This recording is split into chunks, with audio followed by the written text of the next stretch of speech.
Mohon bersabar, ini ujian. Mohon bersabar, ini ujian.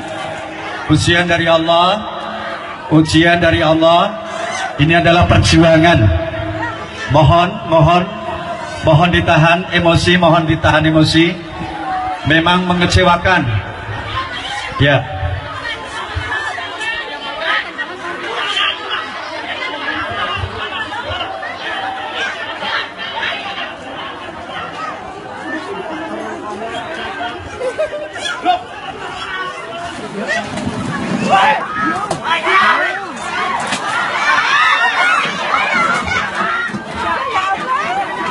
Astagfirullahaladzim, ya Allah. Istighfar Bapak, mohon istighfar Bapak. Suruh pergi aja, suruh pergi itu tadi. Motornya tolong digeser.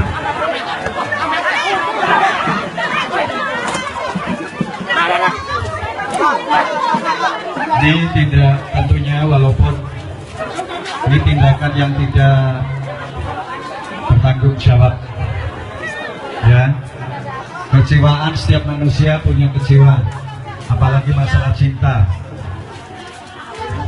Jodoh adalah di tangan Allah, ya. Mohon bersabar. Pemirsa, Taman Ahok saat ini menyebarkan posko-poskonya untuk dapat meraih dukungan bagi pencalonan Basuki Cahayapurnama sebagai Gubernur DKI periode mendatang. Bukan hanya di pusat perbelanjaan, Taman Ahok juga membuka posko mereka di lingkungan permukiman warga. Warga pun menyambut positif kehadiran posko di tengah lingkungan mereka. Posko Taman Ahok terus dibuka untuk menggalang dukungan KTP warga DKI Jakarta. Bukan hanya di pusat keramaian seperti pusat perbelanjaan, posko juga dibuka di lingkungan permukiman warga.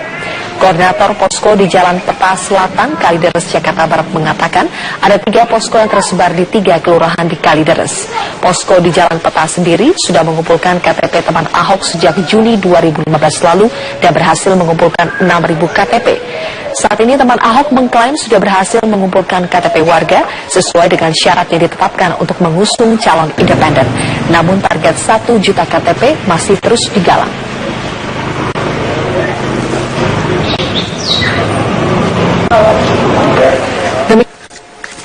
Pemirsa, kami akan kembali lagi dengan satu informasi lain di mana ada 7 politikus Partai Golkar yang resmi mendaftar sebagai bakal calon ketua umum Partai Golkar. Dan para bakal calon ini sebagian sudah menyerahkan uang sebesar 1 miliar rupiah sebagai setoran wajib dan juga sebagian tidak bersedia untuk menyerahkannya. Hingga hari ini sebanyak 7 politikus Partai Golkar resmi menyerahkan persyaratan bakal calon ketua umum Partai Golkar kepada panitia pemilihan.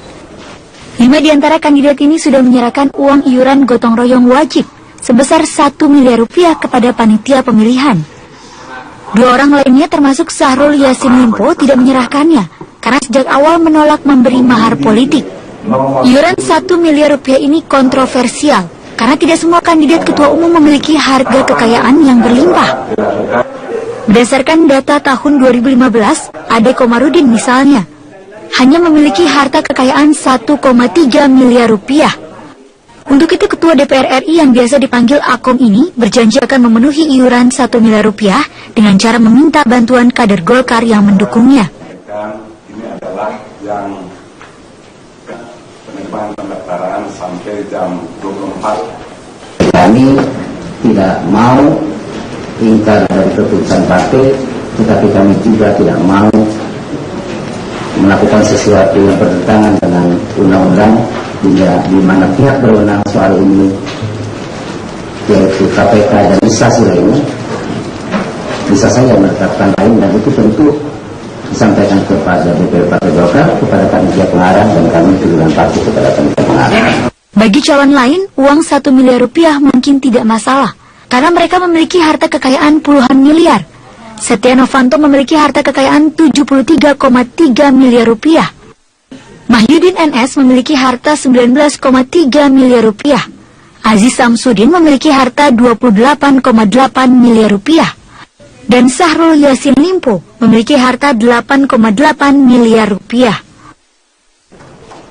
Para kandidat ketua umum ini perlu ditelusuri rekam jejaknya sebagai pejabat negara. Kader Golkar yang mengklaim suara Golkar suara rakyat perlu mempertimbangkan rekam jejak Setia Novanto yang pernah lengser dari kursi ketua DPR RI karena kasus papa minta saham.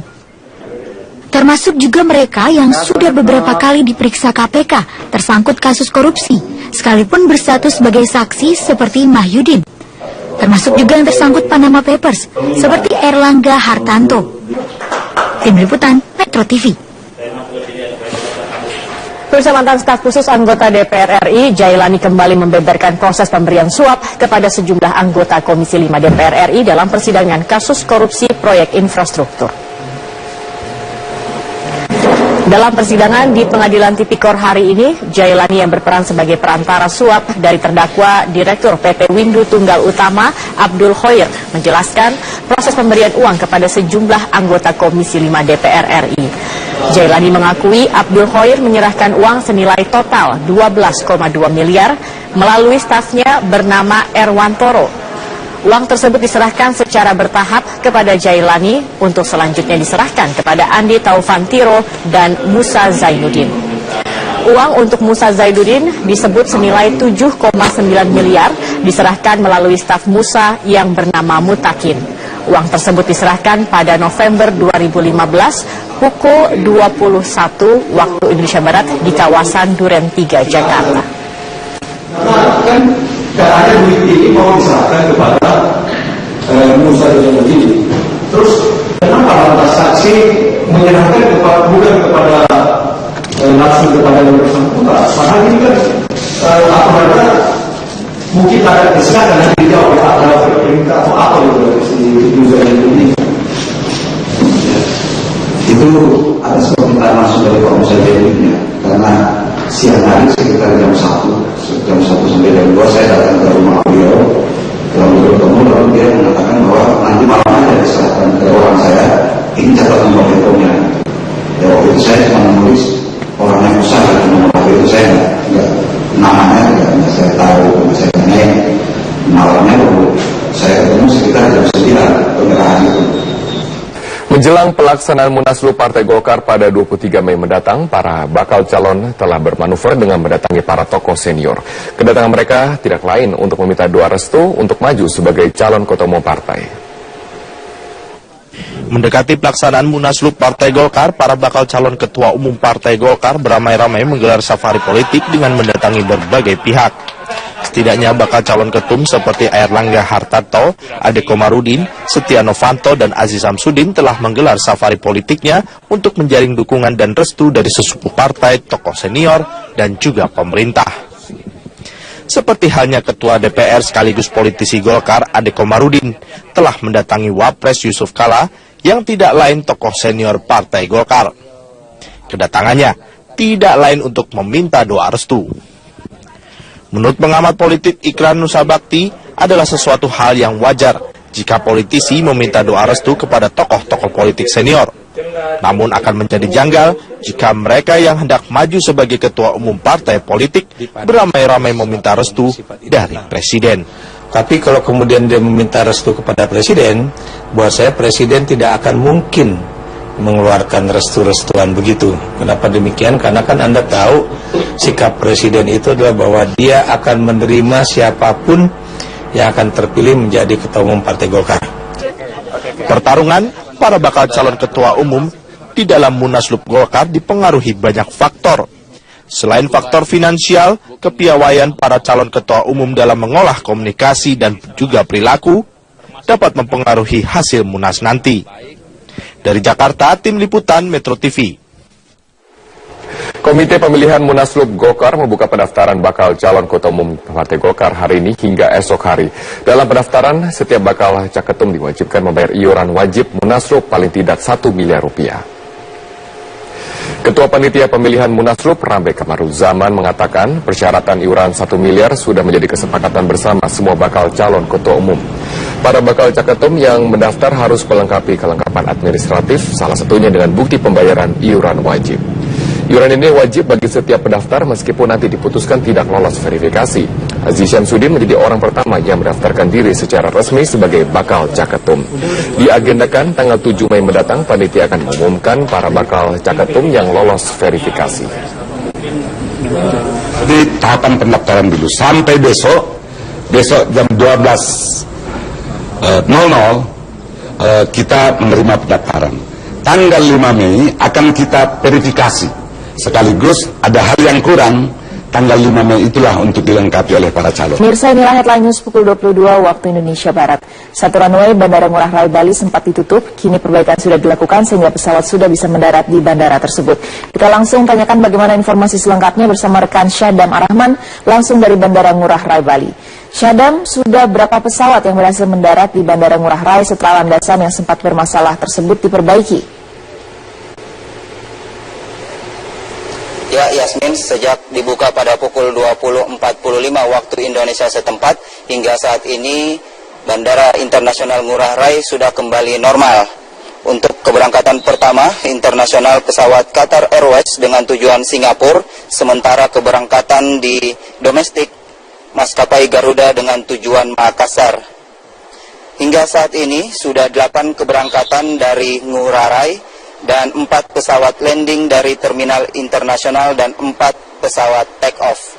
Sebelumnya, otoritas bandara sempat menutup operasional selama kurang lebih 3 jam pasca ditemukannya kerusakan runway di kilometer 09 oleh petugas saat melakukan patroli. Demikian yang dapat kami laporkan, kembali ke studio. Baik, terima kasih Syadam Arahman melaporkan langsung dari Ngurah Rai Bali. Kita ke informasi lain, pemirsa. Puncak peningkatan volume kendaraan pada liburan akhir pekan ini di gerbang tol Cikarang Utama diprediksi terjadi malam ini. Sementara antrian terjadi di pintu keluar Cikarang Barat akibat persimpangan arus.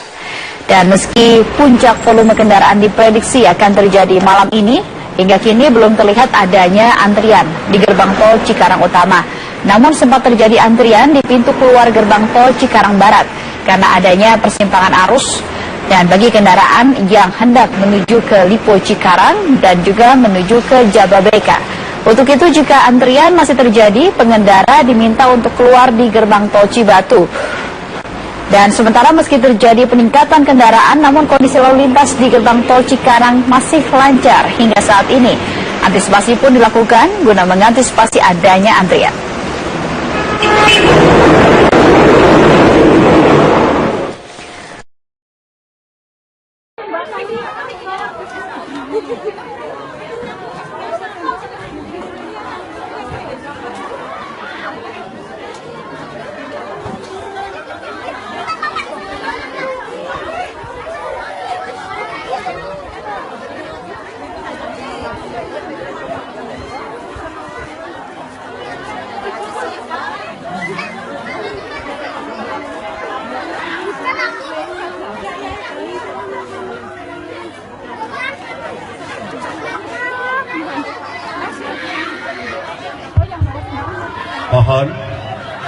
Mohon bersabar, ini ujian.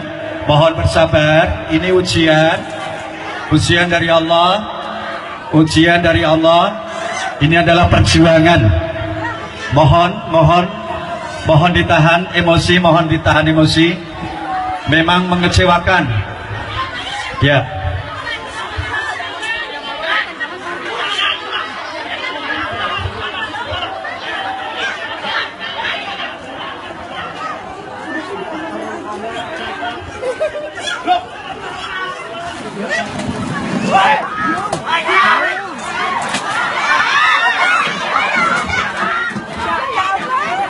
Astagfirullahaladzim, ya Allah.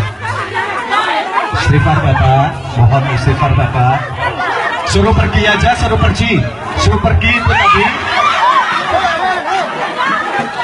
Motornya tolong digeser.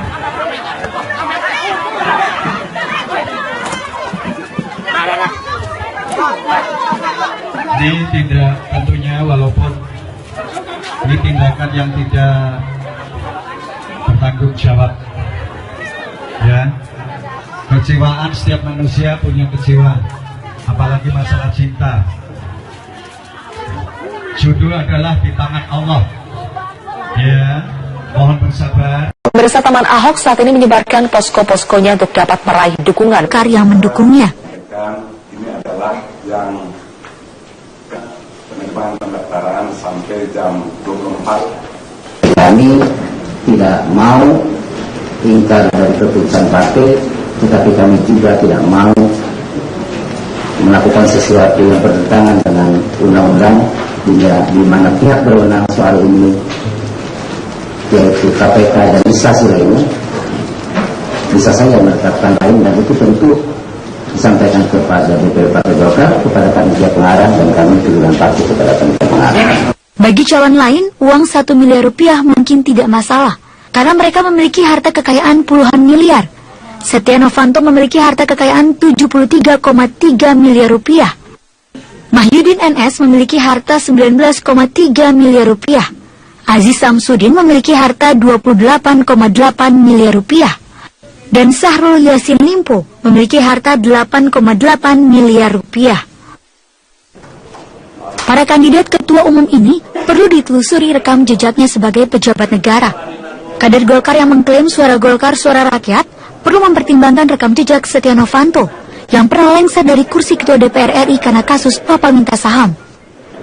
Termasuk juga mereka yang sudah beberapa kali diperiksa KPK tersangkut kasus korupsi, sekalipun berstatus sebagai saksi seperti Mahyudin. Termasuk juga yang tersangkut Panama Papers, seperti Erlangga Hartanto. Tim Liputan, Metro TV.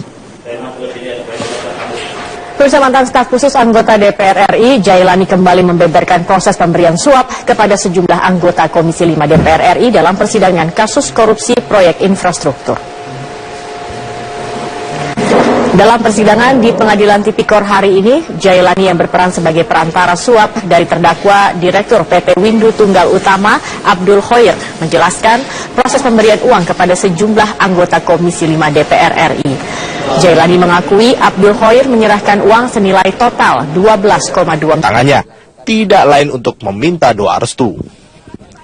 Menurut pengamat politik Ikran Nusabakti, adalah sesuatu hal yang wajar jika politisi meminta doa restu kepada tokoh-tokoh politik senior. Namun akan menjadi janggal jika mereka yang hendak maju sebagai ketua umum partai politik beramai-ramai meminta restu dari presiden.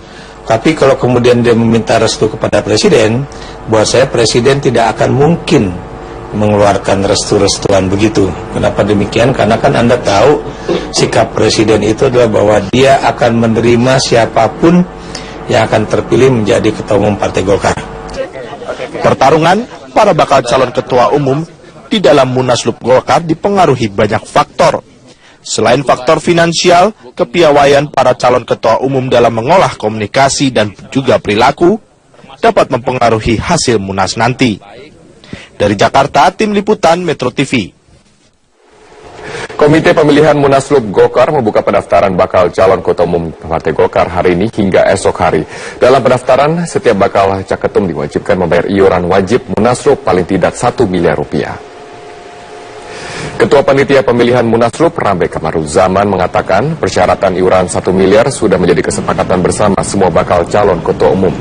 Para bakal caketum yang mendaftar harus melengkapi kelengkapan administratif, salah satunya dengan bukti pembayaran iuran wajib. Iuran ini wajib bagi setiap pendaftar meskipun nanti diputuskan tidak lolos verifikasi.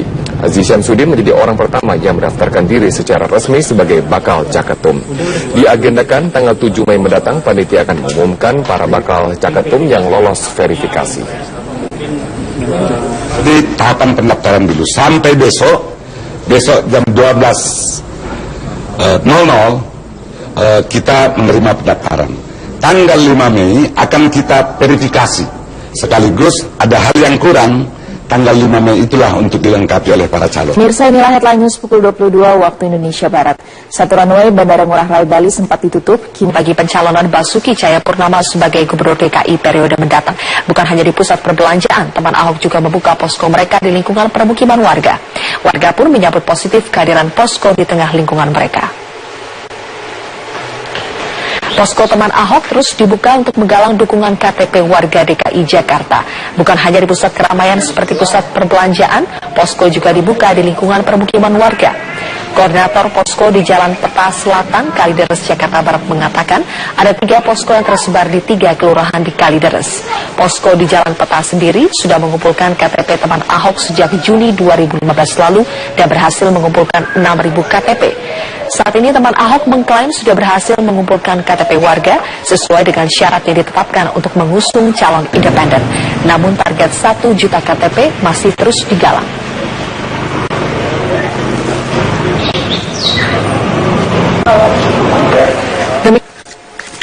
Pemirsa, kami akan kembali lagi dengan satu informasi lain di mana ada 7 politikus Partai Golkar yang resmi mendaftar sebagai bakal calon ketua umum Partai Golkar. Dan para bakal calon ini sebagian sudah menyerahkan uang sebesar 1 miliar rupiah sebagai setoran wajib dan juga sebagian tidak bersedia untuk menyerahkannya. Hingga hari ini sebanyak 7 politikus Partai Golkar resmi menyerahkan persyaratan bakal calon ketua umum Partai Golkar kepada panitia pemilihan. 5 di antara kandidat ini sudah menyerahkan uang iuran gotong royong wajib sebesar 1 miliar rupiah kepada panitia pemilihan.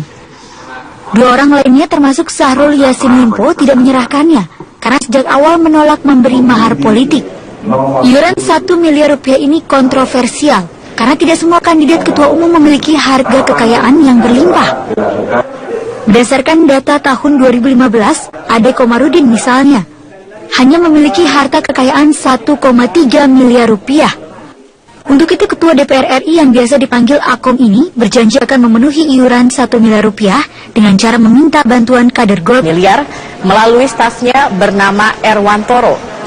Uang tersebut diserahkan secara bertahap kepada Jailani untuk selanjutnya diserahkan kepada Andi Taufantiro dan Musa Zainuddin. Uang untuk Musa Zainuddin disebut senilai 7,9 miliar diserahkan melalui staf Musa yang bernama Mutakin. Uang tersebut diserahkan pada November 2015 pukul 21 waktu Indonesia Barat di kawasan Duren 3, Jakarta. Karena kan ada duit ini mau diserahkan kepada Musa Zainuddin. Terus kenapa lantas saksi menyerahkan bukan kepada langsung kepada yang bersangkutan? Padahal ini kan apa mungkin ada kesalahan yang dijawab ada perintah atau apa gitu si Musa Zainuddin. Itu atas permintaan langsung dari Pak Musa Zainuddin, karena siang hari sekitar jam 1 sampai jam 2 saya datang ke rumah beliau, ketemu, lalu dia mengatakan bahwa nanti malam aja diserahkan ke orang saya, ini catatan nomor teleponnya. Ya waktu itu saya cuma menulis orang yang besar, nomor HP itu saya nggak namanya nggak saya tahu, saya tanyain malamnya baru saya ketemu sekitar jam 9 penyerahan itu. Menjelang pelaksanaan Munaslup Partai Golkar pada 23 Mei mendatang, para bakal calon telah bermanuver dengan mendatangi para tokoh senior. Kedatangan mereka tidak lain untuk meminta doa restu untuk maju sebagai calon ketua umum partai. Mendekati pelaksanaan Munaslup Partai Golkar, para bakal calon ketua umum Partai Golkar beramai-ramai menggelar safari politik dengan mendatangi berbagai pihak. Setidaknya bakal calon ketum seperti Airlangga Hartarto, Ade Komarudin, Setia Novanto, dan Aziz Samsudin telah menggelar safari politiknya untuk menjaring dukungan dan restu dari sesepuh partai, tokoh senior, dan juga pemerintah. Seperti halnya Ketua DPR sekaligus politisi Golkar, Ade Komarudin, telah mendatangi Wapres Yusuf Kala yang tidak lain tokoh senior Partai Golkar.